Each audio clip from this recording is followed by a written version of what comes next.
Est-ce que la colonisation s'est terminée en Afrique? Parce que si vous pensez que c'est le problème, il n'y a pas une solution plus rapide, mais il y a une solution plus émotionnelle et moralement satisfaisante, c'est-à-dire que vous vous battez contre les exploitants, etc. Alors que sur la surface, il semble que l'Afrique est indépendante, la réalité est bien différente. Le continent est toujours subjecté à des interférences inacceptables, espiées, politiquement manipulées et exploitées, même aujourd'hui. Ces actions sont portées subtilement, de loin, en utilisant des tactiques de puissance légère. Prenons Niger par exemple. Même s'il peut apparaître que la France a abandonné, la réalité est que son contrôle persiste. Ce n'est pas grâce aux dirigeants de cette fois, mais grâce aux groupes insurgents. Oui, vous avez entendu ça bien. C'est un sujet que peu de gens sont prêts à résoudre. Cependant, le écran de fumée se lève et la vérité s'émerge. Alors, est-ce que la France, le savior des groupes insurgents, est en fait le seul à les empêcher? Voyons voir. Imaginez un monde où le fantôme du colonialisme n'a jamais vraiment mort,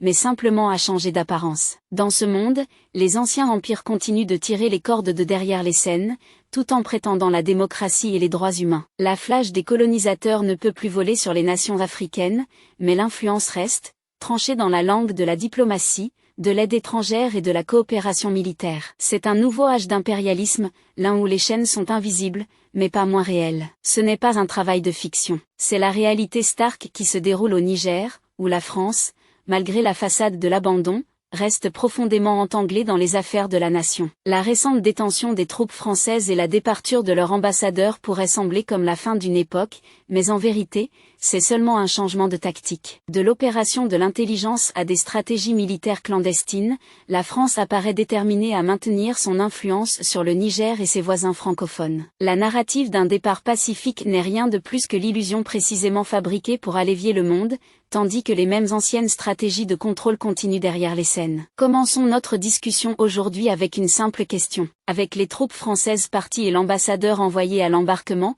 pouvons-nous vraiment dire que la France a quitté le Niger? Au premier regard, la départure des troupes françaises du Niger pourrait sembler comme une victoire pour la souveraineté nigérienne, un signe que la France a enfin respecté les souhaits de sa ancienne colonie. L'image de l'ambassadeur français qui embarque un avion de retour en Paris pourrait être facilement interprétée comme la fin d'une relation longue et tumultueuse. Mais comme pour toutes les choses coloniales, la réalité est beaucoup plus complexe. Et la notion que la France a vraiment laissé le Niger est, au mieux, une allusion confortable. En vérité, la France s'est retirée du Niger est un geste superficiel, un geste qui ne fait rien pour alterner les dynamiques de pouvoir et d'influence. Les troupes ne peuvent plus être physiquement présentes, mais l'infrastructure de contrôle reste fermement en place. Cette infrastructure est construite sur des décennies de réseaux d'intelligence, des dépendances économiques et des alliances politiques qui ont été prudemment cultivées pour s'assurer que les intérêts de la France dans le Niger et la région plus large soient protégés. Prenons par exemple le cas de Vincent Siard, un ancien opérateur du DGSE,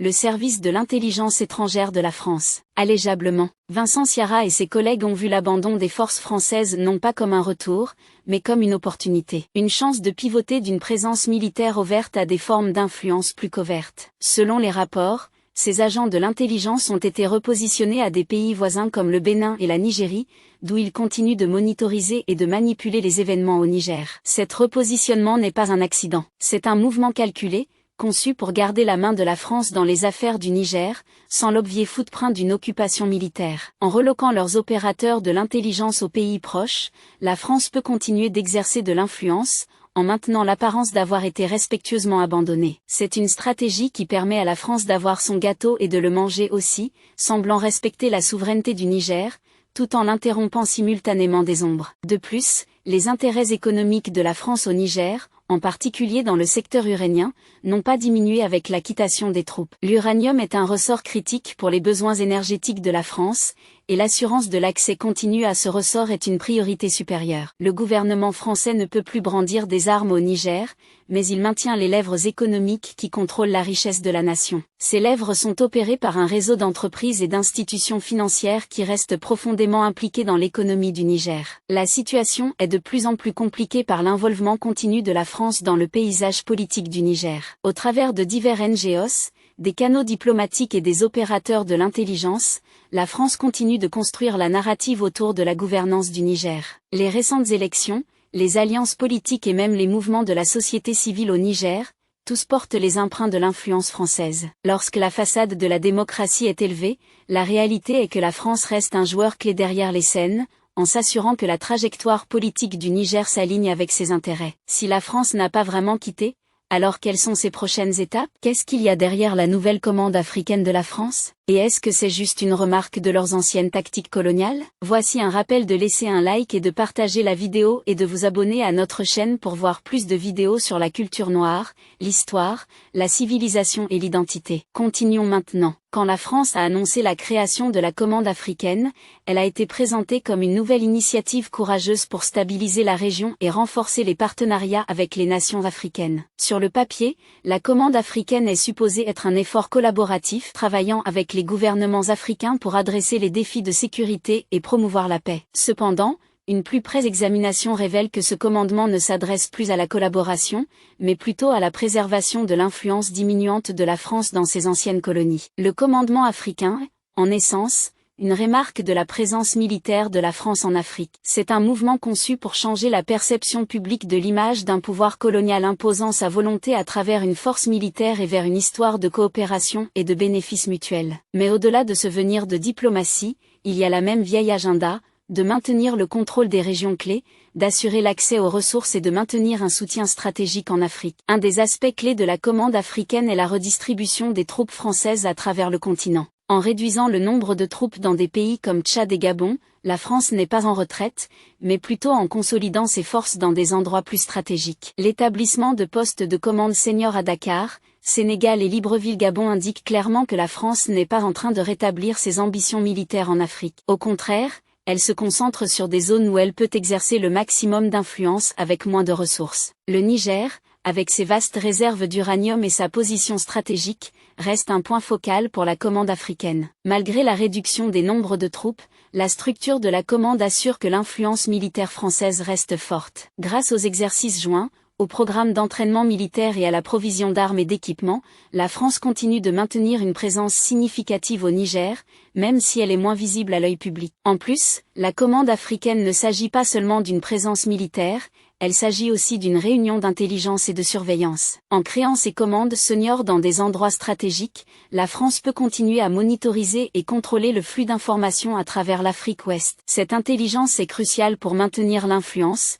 car elle permet à la France d'anticiper et de contrer les mouvements qui pourraient menacer ses intérêts. Les critiques arguent que la commande africaine est simplement une continuation de la stratégie néocoloniale de la France, repackagée pour l'ère moderne. Lorsque le langage de coopération et de partenariat est utilisé pour justifier la commande, les motifs sous-jacents sont clairs. La France est déterminée à rester une force dominante dans l'Afrique francophone, et la commande africaine est son outil le plus récent à atteindre ce but. Cette commande a aussi un autre but. Elle offre une plateforme pour la France d'asserter son influence sur les autres puissances westernes qui ont des intérêts en Afrique. En prenant le leadership dans les opérations militaires et les initiatives de sécurité, la France se positionne en tant que gardien de porte de l'involvement occidental dans la région. Ceci non seulement renforce son rôle d'un joueur clé dans les affaires africaines, mais aussi assure que ses intérêts sont prioritisés sur ceux des autres nations. Mais la force militaire n'est pas l'unique outil dans l'arsenal de la France. Qu'en est-il des stratégies plus sombres et plus covertes? Est-ce que la France, une nation qui s'exprime en tant que défenseur de la sécurité mondiale,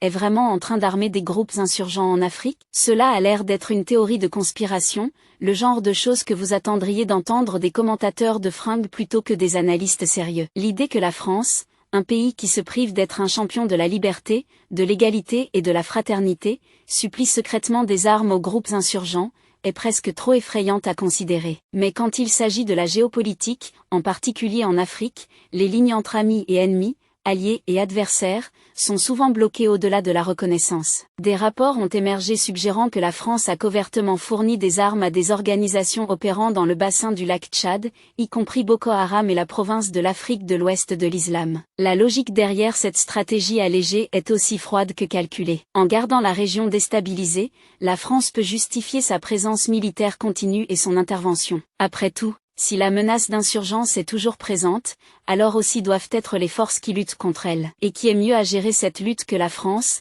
le gardien proclamé de la sécurité de l'Ouest africaine? Les armes dont elle est accusée sont entourées d'un réseau d'intermédiaires et de vendeurs d'armes sombres, en s'assurant que l'involvement direct de la France n'est qu'impossible de tracer. Ces armes sont ensuite distribuées aux groupes insurgents sous le guise d'être suppliés par des acteurs rouges ou d'autres puissances régionales. Le résultat est un réseau d'alliances et d'ennemis qui garde la région dans un état de conflit constant, permettant à la France de maintenir son rôle de joueur critique dans l'assaut calé, guerre contre le terrorisme. Cette stratégie allégée sert à plusieurs endroits. Tout d'abord, elle assure que les gouvernements du Niger et d'autres pays affectés restent dépendants de l'assistance militaire française. En armant leurs ennemis, la France a effectivement créé les conditions qui justifient sa présence continue dans la région. C'est un cas classique de la doublure de l'arsenic en tant que pompier, une stratégie qui a été employée par les pouvoirs impériaux à l'échelle de l'histoire. Deuxièmement, la déstabilisation du lac Tchad-Bassin permet à la France d'exercer de la pression sur d'autres acteurs régionaux, en particulier en Nigerie, qui a été de plus en plus assurant son indépendance de l'influence occidentale. En gardant la Nigerie préoccupée par des menaces de sécurité interne, la France peut limiter sa capacité à défier la dominance française en Afrique ouest. Deuxièmement, ce soutien allégé au groupe sert également à empêcher les efforts de la Nigerie et de ses voisins de construire de nouvelles alliances avec des puissances non westernes, comme la Chine ou la Russie. En gardant la région instable, la France effectivement décourage les autres puissances mondiales d'investir ou de partenaire avec ces pays, en maintenant leur influence par défaut. Cependant, cette stratégie n'est pas sans ses risques. L'utilisation des forces de proxy et l'armement des acteurs non statistiques peuvent facilement spiraler hors de contrôle, conduisant à des conséquences inattendues qui pourraient menacer les intérêts de la France. En plus, si ces activités étaient exposées, la disparition diplomatique serait sévère, potentiellement isolant la France de ses alliés westerns et endommagant sa réputation sur la scène globale. Malgré ces risques, les rapports persistent et l'évidence, même si circonstancielle, continue de monter. La question reste, est-ce que la France est prête à aller aussi loin pour maintenir son influence au Niger et dans les régions entourantes? En 2024, le monde a été choqué par les rapports d'une situation hostile à Bénin SW Park, un site d'héritage du monde UNESCO connu pour son biodiversité riche. L'histoire était simple, les touristes westerns avaient été kidnappés par des groupes, et les médias mondiaux ont rapidement pris sur l'histoire, en dessinant une photo d'innocents civils touchés dans le feu de croix des conflits infinis d'Afrique. Mais comme avec tellement de choses dans cette région, la vérité peut être bien plus compliquée et bien plus sinistre. Selon certains rapports, les Socalais ostages ne sont pas des touristes du tout. Au lieu, ils sont des opérateurs très entraînés, spécialistes en explosifs, tactiques guerrières et armes de guerre. Ces individus ont allégeusement fait partie d'une opération coverte, conduite sous la direction de l'intelligence française, pour entraîner des groupes insurgents dans la région. L'arrestation a été déroulée, une ruse conçue pour offrir un couvercle à cette opération, tout en justifiant simultanément une augmentation de la présence militaire française à Bénin et les zones entourantes. Cette tactique, si vraie, s'adapte nettement à une stratégie plus large d'une crise de fabrication pour justifier l'intervention. Par la mise en scène d'une situation hostile, la France non seulement crée un prétexte pour l'action militaire, mais aussi renforce l'histoire que les nations africaines ne sont pas capables de gérer leur sécurité. C'est un exemple classique du complexe des « saviors » blancs, où les pouvoirs occidentaux se présentent comme les indispensables protégeurs d'un continent qu'ils continuent d'exploiter. Mais pourquoi aller à telle longue distance? La réponse, comme toujours, est en contrôle. En déclenchant ces événements, la France peut manipuler la population locale et la communauté internationale, en formant des perceptions et en contrôlant le flux d'informations. Le spectacle d'une rescue hostile, complète de faux otages dramatiques et de narratifs héroïques, sert à empêcher l'image de la France comme une force pour le bien dans une région plaguée par l'instabilité. En même temps, il envoie un message clair aux dirigeants africains. Sans soutien français, vous êtes vulnérable au chaos qui vous entoure. Cette approche aussi sert à garder les autres puissances occidentales à côté. En dominant la narrative autour de la sécurité en Afrique ouest, la France assure que ses intérêts sont prioritisés sur ceux de ses alliés. Les États-Unis, le Royaume-Uni et d'autres nations westernes peuvent avoir des risques dans la région, mais la capacité de la France à contrôler la narrative lui donne un avantage signifiant. En essence, la France ne maintient pas seulement sa influence en Afrique, elle asserte aussi sa dominance sur les autres pouvoirs westerns avec des intérêts dans la région. Bien sûr, ces tactiques ne sont pas sans leurs risques. Le staging de situations hostiles, si exposé, serait un désastre de relations publiques d'une proportion épique. Cela confirmerait les pires suspicions sur les motifs westerns en Afrique, et pourrait mener à un grand backlash, tant dans la région qu'internationalement. En plus, l'utilisation de telles tactiques pose des questions éthiques qui ne peuvent pas être facilement éliminées. Est-ce justifiable de mettre les vies en risque, même si ces vies font partie de la ruse, dans la lutte contre les objectifs géopolitiques? Et qu'est-ce qui se passe quand la ligne entre la réalité et la fabrication devient si blanche qu'il est impossible de la distinguer entre les deux? Ces questions, malgré l'inconfort, sont essentielles pour comprendre le scope complet de l'involvement de la France en Afrique. Le staging des situations de hostage peut sembler extrême, mais dans le monde de la géopolitique à haut risque, les fins souvent justifient les moyens. Pour la France, l'objectif est clair: maintenir le contrôle, préserver l'influence et assurer que son rôle en Afrique reste inéluctable. Avec toutes ces coulisses d'opérations covertes, l'on peut se demander, combien de temps peut-il durer pour que le Niger et ses voisins tolèrent cette interférence? Quelles étapes prend le Niger pour résister à l'interférence en cours de la France et protéger sa souveraineté? Niger n'est pas la victime passive de cette histoire, loin d'elle. La leadership du pays, soutenue par un populace qui est de plus en plus conscient des tactiques néocoloniales utilisées contre eux, résiste activement à l'essai de France de maintenir le contrôle. Cette résistance est multifacétale, entourant des actions diplomatiques, des réformes de sécurité et des efforts pour construire de nouvelles alliances qui réduisent la dépendance de Niger sur les pouvoirs occidentaux. L'un des premiers pas que Niger a pris est de renforcer son apparatus de sécurité interne. Compris que les opérations de l'intelligence de la France sont une menace significative, le gouvernement nigérien a amplifié ses efforts contre l'intelligence, en cherchant à détruire les opérateurs français et à démanteler leur réseau. Ce n'est pas une tâche facile vu la profondeur de l'infiltration de la France au cours des décennies, mais c'est un pas crucial dans la récréation de la souveraineté. En plus des mesures de sécurité interne, le Niger travaille aussi pour diversifier ses partenariats internationaux. Reconnaissant que la reliance sur la France l'a laissé vulnérable, les dirigeants du Niger s'approchent des puissances non-westernes telles que la Chine et la Russie. Ces nouveaux partenariats offrent une alternative à l'ordre mondial dominé de l'Ouest et donnent au Niger l'appui nécessaire pour négocier des termes plus favorables dans ses délais avec la France et d'autres nations westernes. La stratégie diplomatique du Niger s'involte également dans l'engagement avec les organisations régionales. En construisant des liens plus forts en Afrique, le Niger veut créer une frontière unie contre l'interférence néocoloniale. Cette approche non seulement renforce la position du Niger, mais aussi aide à galvaniser les autres nations africaines qui sont aussi affectées par le Made in West. Un autre aspect clé de la résistance du Niger est son effort de contrôler son histoire. Depuis trop longtemps, la histoire de Niger a été racontée à travers le point de vue des médias occidentaux, qui souvent portent le pays comme un état de faillite en besoin de l'intervention occidentale. Pour contrer cela, le Niger investit dans ses propres canaux de médias et de communication, en s'assurant que sa perspective est entendue à la fois à la maison et à l'international. C'est une étape cruciale dans le défi des narratives dominantes qui ont longuement justifié l'interférence occidentale dans les affaires africaines. De plus, le gouvernement du Niger travaille activement pour réduire la dépendance économique du pays sur la France. Cela implique la renégociation des contrats avec les entreprises françaises, en particulier dans le secteur uranien, et l'exploration de nouveaux marchés pour ses ressources naturelles. En diversifiant ses partenaires économiques,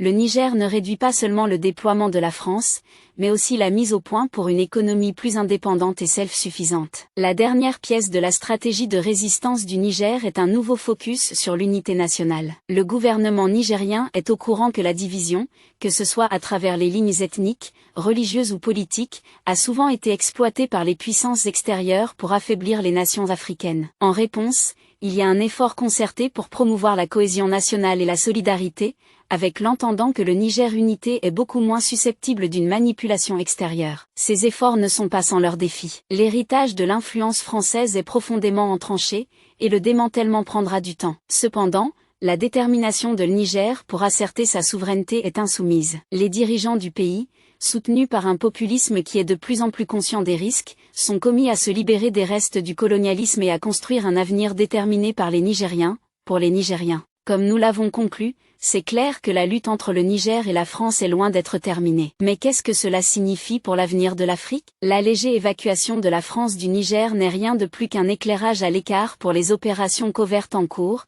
conçues pour maintenir le contrôle de la région. De la stratégie militaire rebrandée à l'armement des groupes insurgés et la mise en scène des situations hostiles, les tactiques de la France sont une continuation des méthodes coloniales, déguisées sous le prétexte d'assurer les intérêts occidentaux. Cependant, la résistance du Niger, à travers une combinaison de réformes internes, d'actions diplomatiques et d'efforts pour contrôler son héritage, représente un grand défi pour les ambitions néocoloniales de la France. Le temps pour les nations occidentales de respecter enfin la souveraineté d'Afrique est longuement dépassé. La résistance du Niger est un statement puissant que l'âge du colonialisme n'est pas seulement terminé, mais que les restes ne seront plus tolérés. La lutte entre le Niger et la France est l'emblème d'un grand changement qui se déroule à travers l'Afrique, où les nations rejettent de plus en plus l'influence des pouvoirs coloniaux anciens et asserment leur droit à la self-détermination. Lorsque l'Afrique continue d'augmenter, il est clair que le futur de le continent sera formé par ces peuples, pas par les mains d'anciens colonisateurs. L'Ouest doit apprendre à s'en aller, ou être prêt à faire face aux conséquences de son refus stupide. L'ère de la dépendance africaine s'arrête, et un nouveau chapitre de la self-reliance et de l'indépendance commence. Que pensez-vous de la façon dont l'Ouest va partir d'Afrique? S'ils partiront sans l'Afrique avoir à utiliser de force? Laissez-nous savoir dans la section des commentaires, combien c'est probable que l'Ouest quitte sans débat. Vous voulez voir plus de vidéos comme celle-ci? Si c'est le cas, abonnez-vous à notre chaîne et appuyez sur l'icône de la cloche en dessous. Nous avons décidé de faire des vidéos sur quelque chose que personne ne parle, la culture noire, la civilisation, l'histoire et l'évidence de l'égalité des Noirs. Merci d'avoir regardé et jusqu'à la prochaine vidéo, restez connectés.